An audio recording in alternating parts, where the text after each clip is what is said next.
The Battle of Guilford Courthouse was a battle fought on March 15, 1781, at a site which is now in Greensboro, the county seat of Guilford County, North Carolina, during the American Revolutionary War. A 2,100-man British force under the command of Lieutenant General Charles Cornwallis defeated Major General Nathaniel Greene's 4,500 Americans. The British Army, however, lost a considerable number of men during the battle, with estimates as high as 27%. Such heavy British casualties resulted in a strategic victory for the Americans. The battle was the largest and most hotly contested battle of the American Revolution's Southern campaign and led to the surrender of Cornwallis at Yorktown. Before the battle, the British appeared to have had great success in conquering much of Georgia and South Carolina with the aid of strong Loyalist factions, and thought that North Carolina might be within their grasp.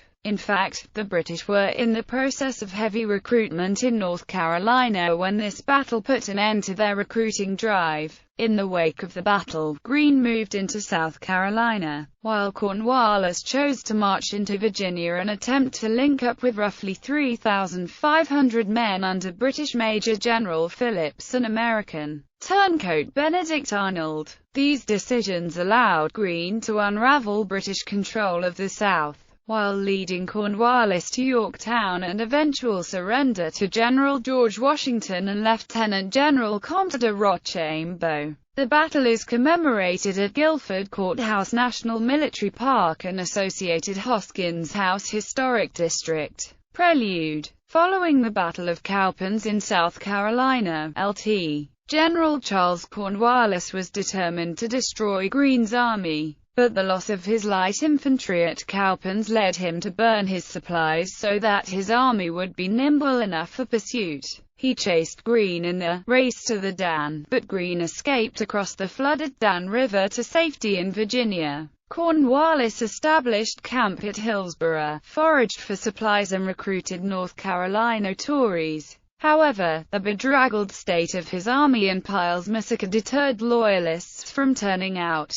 Due to the fighting, thousands of slaves had escaped from plantations in South Carolina and other southern states, many joining the British to fight for their personal freedom. In the waning months of the war, the British evacuated more than 3,000 freedmen to Nova Scotia, with others going to London and Jamaica. Northern slaves escaped to the British lines in occupied cities such as New York. On March 14, 1781, while encamped in the forks of the Deep River, Cornwallis was informed that Greene was encamped at the Guilford Courthouse. With him was a body of North Carolina militia, plus reinforcements from Virginia, consisting of 3,000 Virginia militia, a Virginia State Regiment, a corps of Virginian 18-month men and recruits for the Maryland line, totaling between 4,000–5,000 men. Cornwallis decided to give battle, though he had only 1,900 men at his disposal.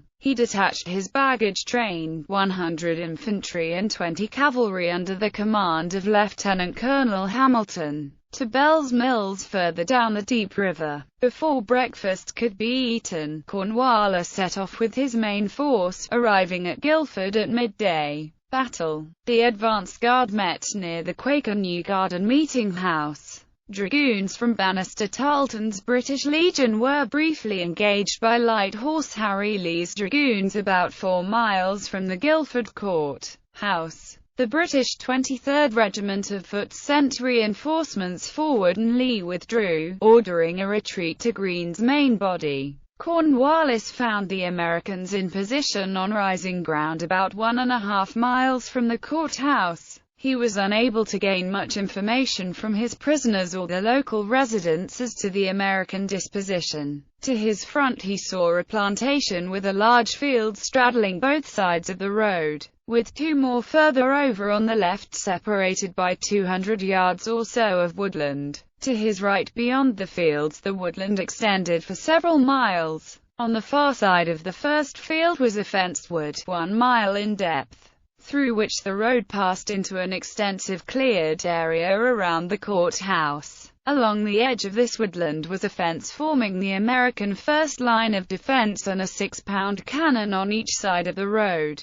Greene had prepared his defense in 3 lines. North Carolina militia formed the first line, with backwards riflemen on the left and right flanks to snipe advancing British. In the second line, he placed the Virginia militia. 2 more 6-pound cannons were sited in the center of the line. His third and strongest line, consisting of his regulars, included the Virginian Regiment, Delaware Infantry, and the 1st and 2nd Maryland Regiments were 400 yards further on, though placed at an angle to the west of the road. While superficially resembling the deployment successfully used by Daniel Morgan at Cowpens, the lines were hundreds of yards apart and could not support one another. Since the east side of the road was mostly open, Cornwallis opted to attack up the west side and, following a short barrage of cannon shot on the cannon positions of the first line, at 1:30 p.m., Cornwallis moved his men forward. When they were about 150 yards short of the fence, a volley was fired from the Americans. But the British continued until they were within musket shot, then fired their own volley in return. On a command from Webster, they then charged forward, coming to a halt 50 paces from the American lines because the North Carolina militia, as noted by Sergeant Lamb of the 23rd Regiment, had their arms presented and resting on the picket fence. They were taking aim with nice precision. Urged onwards by Lieutenant Colonel James Webster of the 33rd Regiment of Foot, the British continued to advance. The North Carolina militia, to the west of the road, fired their muskets, then turned and fled back through the woods. Some reported to have discarded their personal equipment as they ran. Before they retreated, the militia did inflict heavy casualties on the British. One officer of the 71st Regiment claimed that one half of the Highlanders dropped on that spot. The British advanced on the second line. Heavy resistance was shown, but Webster pushed around the flank and onto the American third line. The woodland was too dense to allow practical use of the bayonets. The British Army forced its way through the first 2 lines with significant losses. The 71st Regiment, Grenadiers and 2nd Guards moved up the center, following the musket shots from the 33rd and 23rd Regiments to their left. To the right, the 1st Guards and Hessians were being harried by Lee's Legion. The British guns and Tarleton's light dragoons moved forward along the road, keeping pace. The 2nd Guards in the center found themselves coming out into open ground around the courthouse to the left of the Salisbury Road. They spotted a large force of Continental infantry, and immediately attacked them and captured 2 6-pounders. They then pursued the Continentals into the wood and were repulsed by Lt. Col. William Washington's light dragoons, and the 1st Maryland Regiment, abandoning the 2 guns they had just captured. Lieutenant John McLeod, in command of 2 British 3-pounders, had just arrived and was directed by Cornwallis to fire on the dragoons and the British alike. While many British soldiers were killed from friendly fire, the Americans broke off and retreated from the field. Cornwallis ordered the 23rd and 71st Regiments, with part of the cavalry, to pursue the Americans, though not for any great distance. Tarleton and the remainder of the dragoons were sent off to the right flank to join Bowes and put an end to the action from Washington. During the battle, Cornwallis had a horse shot from under him. American Colonel Benjamin Williams was later decorated for his personal bravery at Guilford Courthouse. Aftermath. The battle lasted only 90 minutes. The British were outnumbered more than 2 to 1, yet defeated the American force. However, in doing so, they lost over a quarter of their men. The British, by taking ground with their accustomed tenacity when engaged with superior numbers, were tactically victorious. Seeing this as a classic Pyrrhic victory, British Whig Party leader and war critic Charles James Fox echoed Plutarch's famous words by saying, "Another such victory would ruin the British Army." In a letter to Lord George Germain delivered by his aide-de-camp Captain Broderick, Cornwallis commented, From our observation, and the best accounts we could procure, we did not doubt but the strength of the enemy exceeded 7,000 men. I cannot ascertain the loss of the enemy, but it must have been considerable. Between 200 and 300 dead were left on the field of battle. Many of their wounded escaped. Our forage parties have reported to me that houses in a circle 6 to 8 miles around us are full of others. We took few prisoners. He went on to comment further on the British force, the conduct and actions of the officers and soldiers that compose this little army will do more justice to their merit than I can by words. Their persevering intrepidity in action, their invincible patience in the hardships and fatigues of a march of above 600 miles, in which they have forded several large rivers and numberless creeks, many of which would be reckoned large rivers in any other country in the world, without tents or covering against the climate, and often without provisions,